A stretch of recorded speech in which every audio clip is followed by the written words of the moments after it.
Yeah. We are in the middle of God and We're in the middle of on our big blue jewel, huh? I have the inspirational reading for today. And it's a poem that I myself wrote in 2010. Leaves flame within me, desire to walk among them, feel their holy presence of red, orange, gold, the pull unbearable. Will I ever see them again?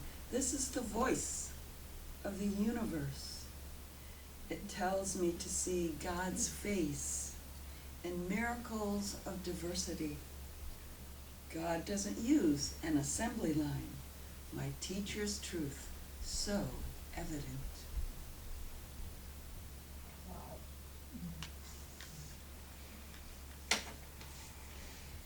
And we have, okay, that was about fall, right? That's a season.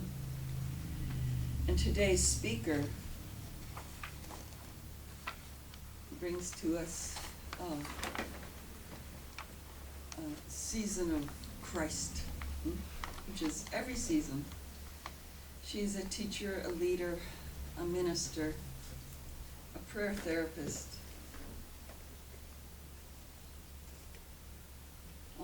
She has been a teacher. She was a teacher at a local university for years. And she's a wonderful leader, a wonderful Christ being. The title of the talk is Embracing the Seasons of Change. So let's welcome Reverend Brigitte Heimers.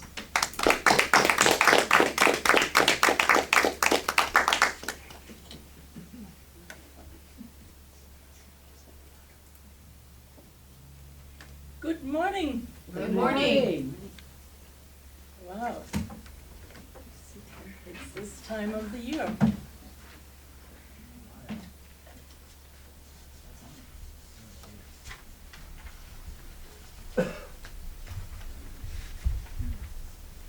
Change. Yeah, change can lead into familiar territory.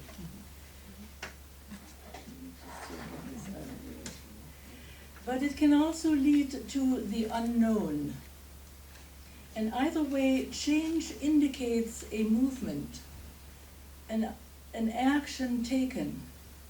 In truth, nothing happens without change.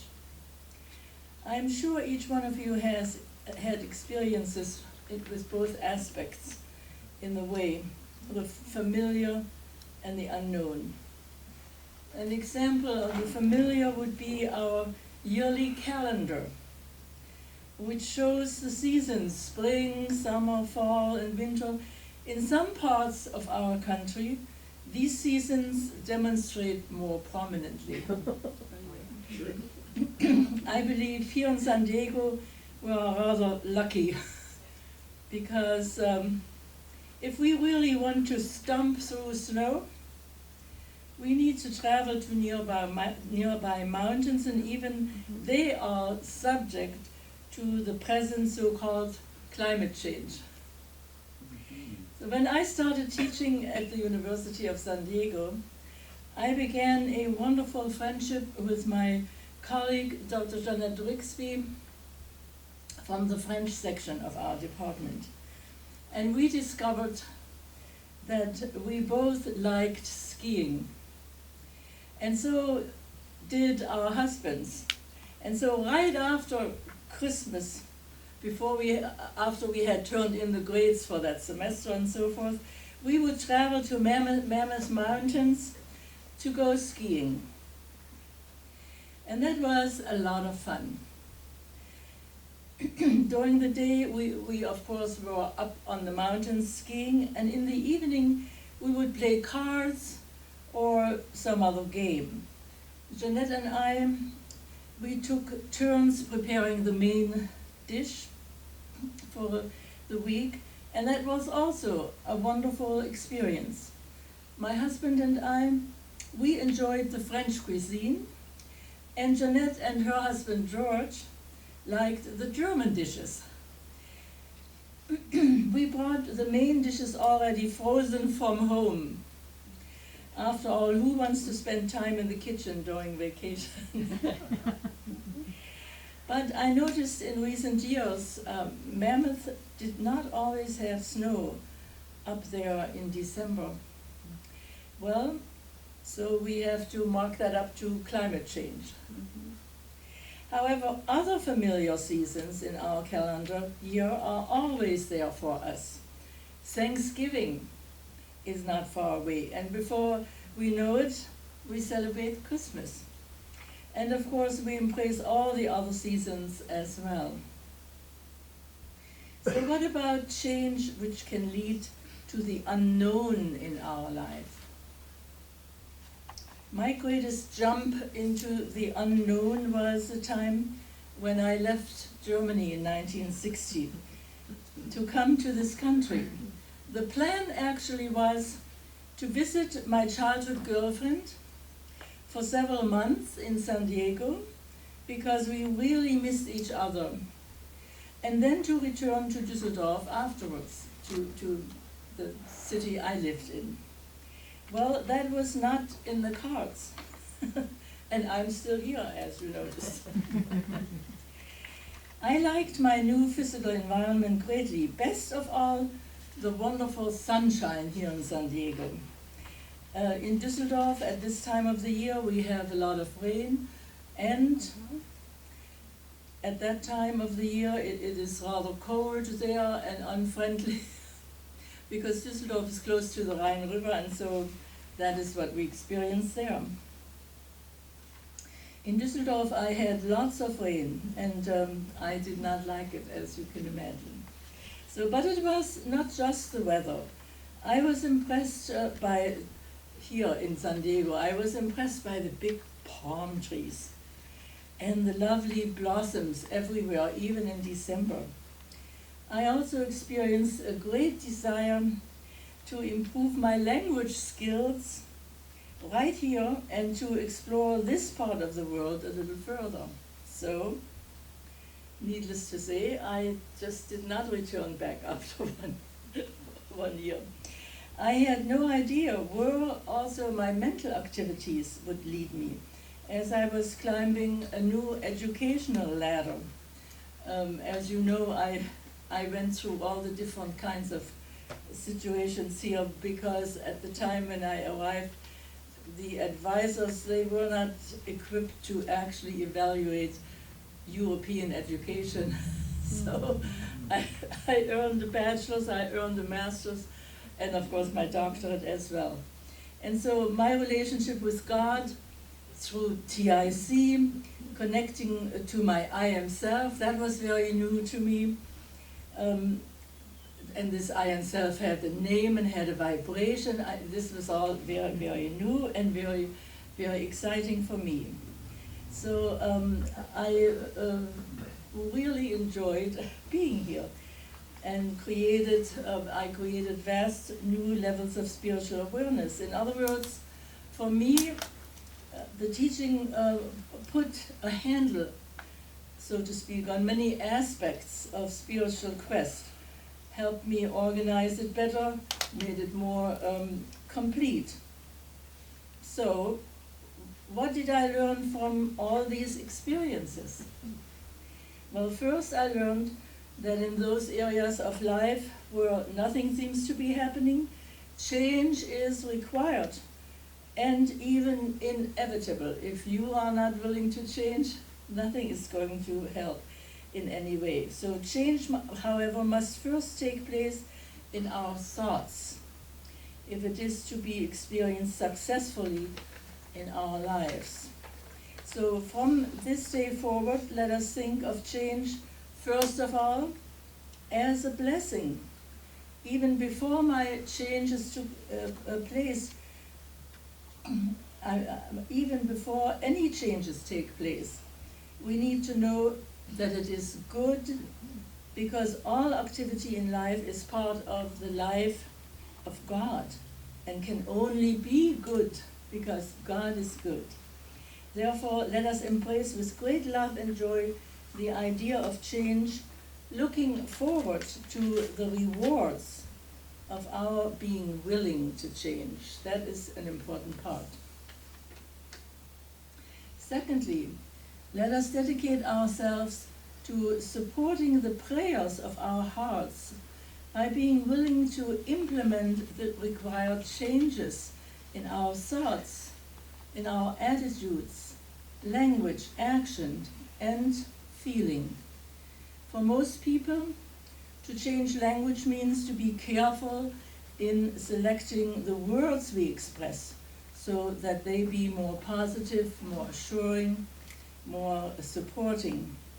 My change in this country literally meant to change to a different language, and it was the American English, not even my British English, which I had acquired over a period of 10 years in various school settings in Germany, was helping me out much, because I realized it seemed the American English was quite different. So third, if we desire something new in life, that desire must be accomplished or accompanied by a new approach, mentally and physically. Remaining the same in those areas will not be satisfactory. Everything that needs to change must change. And fourth, another important factor is this: let us live in the here and now and realize that each new day is created especially for you and for me. It is a wonderful new day in which we have the opportunity to express ourselves completely. Each step today leads ever deeper into beauty, ever further into love, ever higher into spirit.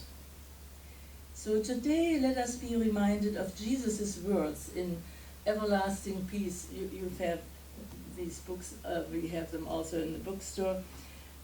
On page 17, Jesus tells us, these are channeled messages, quote, "If you would change anything, love it first.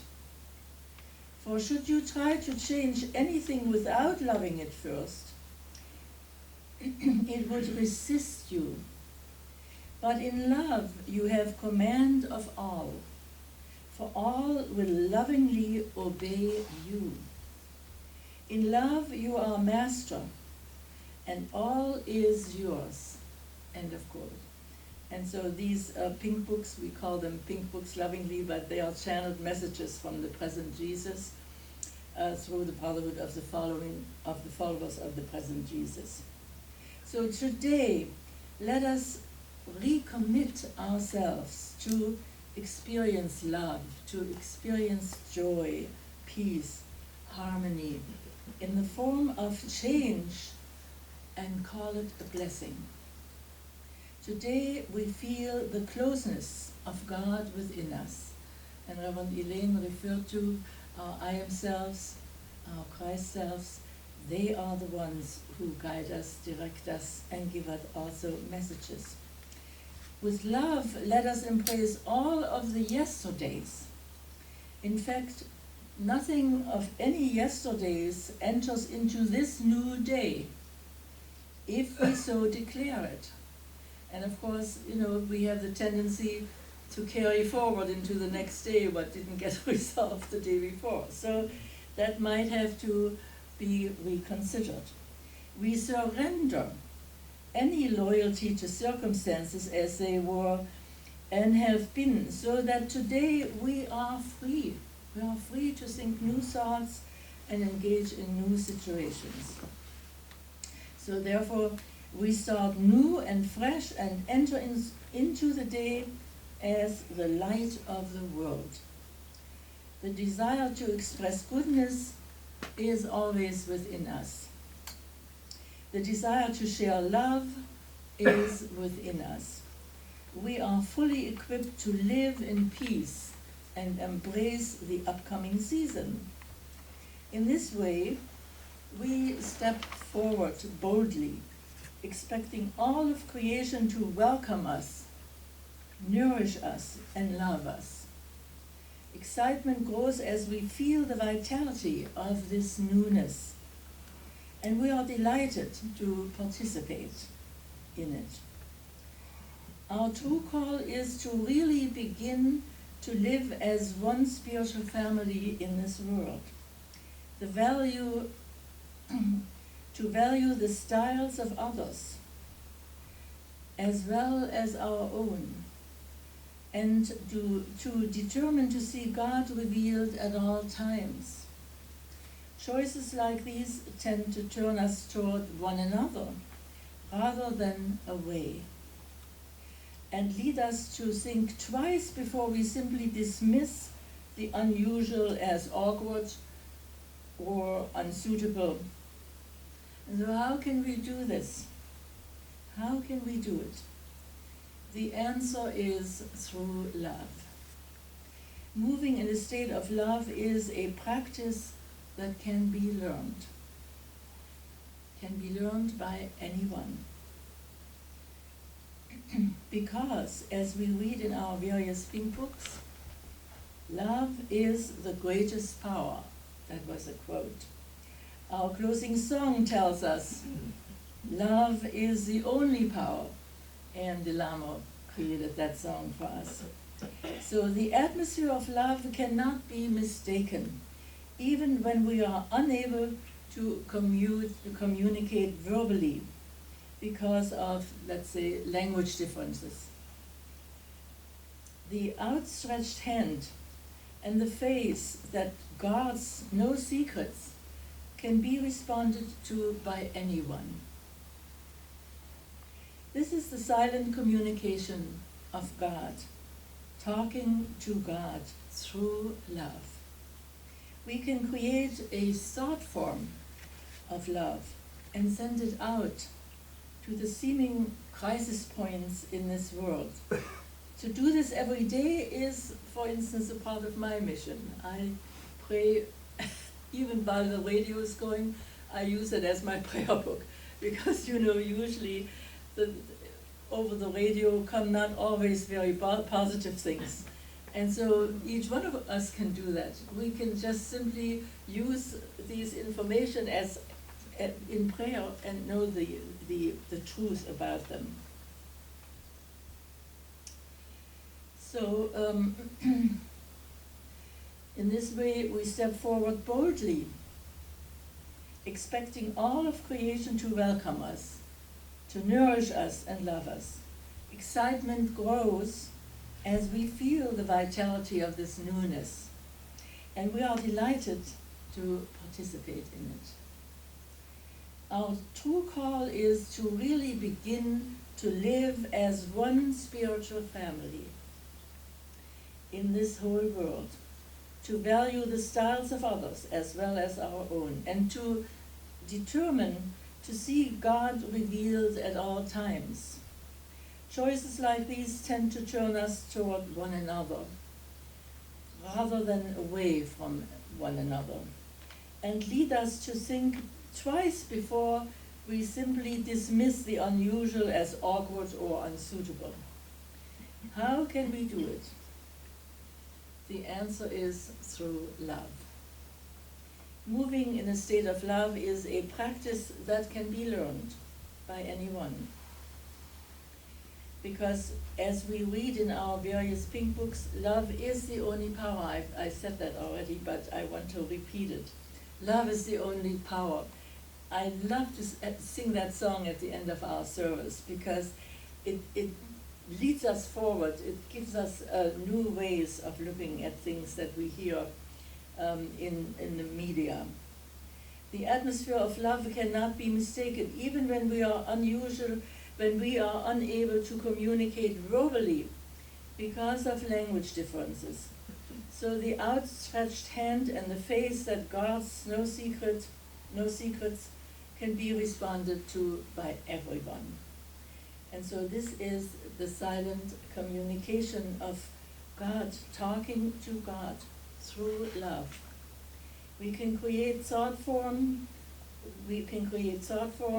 of love and send it to the seeming crisis points in the world. And so to do this every day, that is what I'm tuning in when I listen to the radio or I'm in front of the television. My greatest support and strength in this task comes from the pink books. And I bought one that is also in the bookstore available, Love Answers All. Love Answers All. As you know, it is really true. When we send love into a situation, there'll even come answers to us that we might not have even thought of before. So on page 5 in this book, Love Answers All, Jesus says, I quote, I ask again for your help and cooperation which you are always giving me. Radiate love into your environment daily. Project light and love into every international situation that seems to be in turmoil. The concentrated thoughts of love and light heal everything that seems to be unlike the peace, love, and joy of God. I thank you for your help, end of quote. And in the same, on the next page, on page 6, Jesus says, open your heart to this message, a message of love for your time. The world now needs your love. More love is needed in your world than ever before. You have the love to give, for through you God has an open channel to pour love into your world. Many object to the changes occurring in the world. Many are afraid. Feed love. Love lives and heals all fears. Radiate love wherever you go, and do it consciously. For when you do it consciously, it is focused and goes out with great power, end of quote. So how do we embrace the seasons of change? Well, we can change them through love. For the present experience of pure love is now and forever. We also can visualize this love embedded in our body as we relax our body now and feel the love in every part. We visualize this love embedded in our mind, in our soul, in our spirit. We are ready and willing to change through love from the inside to the outside. So reaching our atmosphere, our physical environment, our families nearby and far away. We can accept the freedom granted us to choose. This change is always positive in nature and represents the highest good we are capable of accepting. Today we turn to the indwelling presence of Spirit for guidance in our choices, and by turning within, we become calm and sure that we are part of a much greater whole.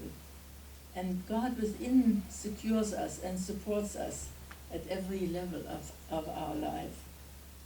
So our commitment is to move daily in love, to greet all with a heart full of genuine regard.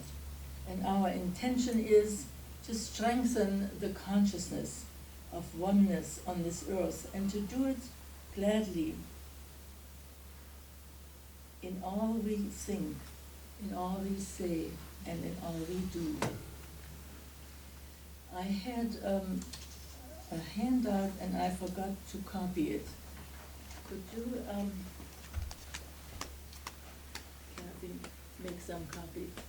It says, change is a blessing, and I give you some homework to put your thoughts down. And I'm sorry that I did not make these copies earlier. But this is my talk for today. This form that you are going to get is saying change is a blessing. And And it asks you, how is change a blessing in my life, so in each one of our lives. And I also would like for you to think about an example that you can put down. So, Thank you. so that's the homework for today. Thank you. I'm looking Oh, this forward. is you can tell, being a professor is always a professor. Yes. Where is our lesson? Is our lesson coming? Yes. Yes. As I said, I forgot to make copies, Well, but Kathy will bring it then. they'll be, Uh-huh. yeah, you're going to get that. Okay. Okay. Thank you. Thank you so much. It'll keep us So we'll get copies of Copies change. of- Right. of That's going to help us focus on this more, stronger during the week. So that's a good way to do it. Because, my talk says embracing the seasons of change. Yes. Embracing means to really To really welcome them. Yes, yes. Yeah.